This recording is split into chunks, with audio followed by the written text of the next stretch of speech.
Well, hello, Internet. I am back today to talk about a film that is getting a lot of buzz around it right now. The awards season is going to be coming up shortly, so we're going to see a lot of films nominated for Golden Globes and Academy Awards and a whole bunch of arbitrary statues handed to people that don't really matter. But the cool part about those awards is it does stir some buzz around some films that people may not have watched otherwise. And I recently watched The Power of the Dog on Netflix, directed by Jane Campion. And I didn't really know anything about this movie prior to its release. Didn't see much about it, hadn't heard about it, so I went into this one completely blind and I was pleasantly surprised. It was a very good movie and I'm looking forward to talking about it. The Power of the Dog stars Eggs Benedict Cabbage Patch as Phil Burbank, a charismatic rancher who has a bit of an ego problem, and he brings fear and awe into those around him.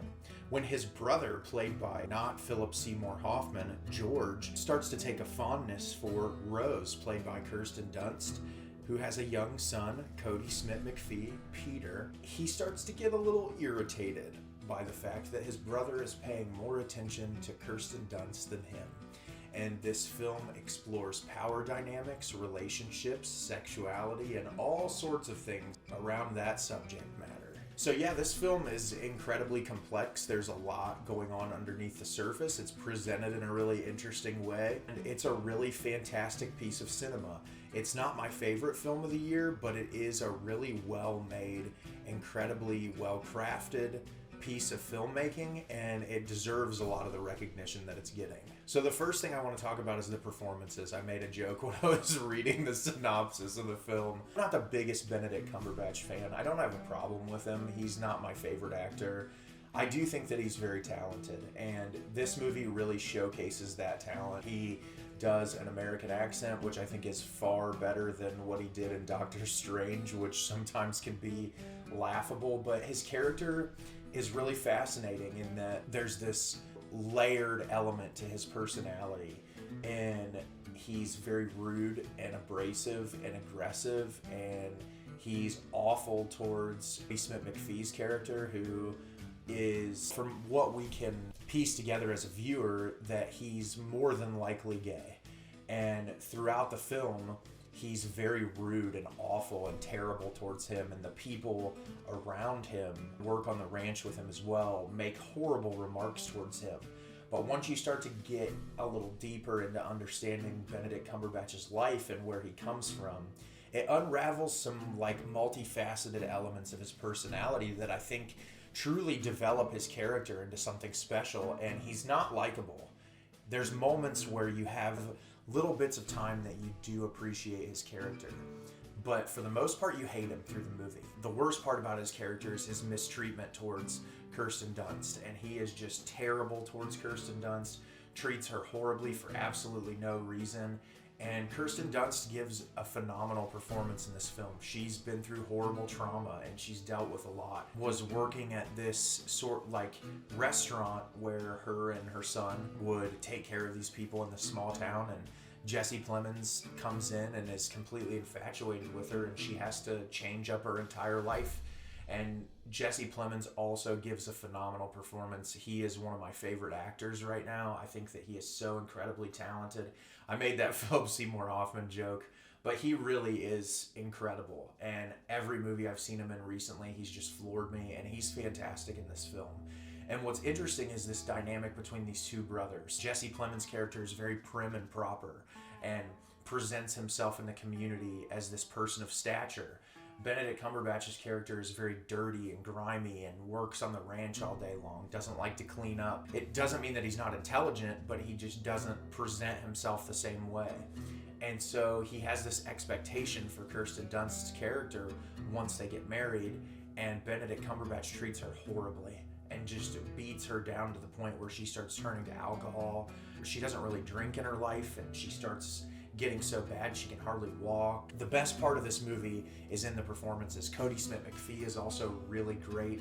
gives an awesome performance in this, and it's really a performance-driven film, and that's what I like so much about it. I love character study films, and I also love movies that have long periods of conversation where you as the viewer are kind of piecing together your interpretations of these conversations. The second thing I want to talk about is the cinematography. This movie looks beautiful. Whenever the characters are outside, Jane Campion really spends a lot of time with her cinematographer, focusing heavily on the atmosphere and the scenery and the surroundings. There's these beautiful mountains that just look painted, that are gorgeous. They really contribute to that environment. And then when we're in a smaller space, you do have wide shots showcasing the house, but she also does a really great job of close-ups, getting in with those characters and their experiences. There's this really incredible scene where Jesse Plemons truly is in love with Kirsten Dunst and just wants her to be happy, and he loves when she plays the piano. And she used to play the piano at movie theaters and would be the accompanist for the movies while they played. And he always wants her to play, and there's this scene where he has all these people of power over to the house and asks her to play, and she just can't do it. And the way the camera holds on her and her hands when she tries to play, it just not only showcases Campion's talent as a filmmaker, but Kirsten Dunst's talent as an actress. And then when Benedict Cumberbatch comes in the room and starts egging her on about how she can't do it, and he's this really incredible banjo player, and he plays incredibly while she's trying to practice piano, and you can tell it just irks her and sends her over the edge. This film has a very unconventional storytelling method, which I like. It has these numerical chapters, essentially. But what I like is it's not expositional dump, which a lot of these films, especially period piece movies, I have an issue with, that they're just exposition dumps. This movie is not that. It's really just a portrait of these characters' lives at this specific moment in time. And what I loved about the movie is any of the real intense, gritty plot points that are introduced are all through visual context clues and through stories that the characters tell, but not in an expositional way where it's just gonna give everything away to you. It's gonna be through the visuals. There's a lot of this movie that you as a viewer are going to have to piece together, and those are my favorite types of movies. And I think this is one that I didn't expect to get as much out of when I watched it, but it's one that I really want to revisit because I think there's a lot going on under the surface, and there's more than just that, especially like what I said at the beginning of the film. This movie explores toxic masculinity, it explores sexuality, relationship dynamics, power dynamics. There's so much going on under the surface, and I don't want to talk too heavily about spoilers because it's really awesome to watch the things in this film unravel as the story goes on. And I think that it's just fantastically well made, and it deserves the awards recognition that it's already getting. So lastly, I want to talk about the score. Johnny Greenwood did the score for this film as well, and he is arguably my favorite composer right now. He is the guitar player for Radiohead. He has created some of my favorite film scores of the past decade. Phantom Thread being my absolute favorite. Spencer, that was released this year, has an incredible soundtrack, and this movie is no exception. The score to this film is beautiful. I think Johnny Greenwood just has a way of looking at how these directors piece together their stories and add music that just so perfectly accompanies these stories. On the surface, it's a very simplistic story told in like a Western ranch environment.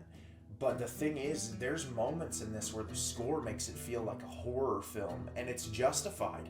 There's moments between these characters that are so tense and in your face, and I love that about this film, and that Greenwood's score is able to just take you on this journey, but it's not so emotionally manipulative that it's taking away from the performances and the screenwriting.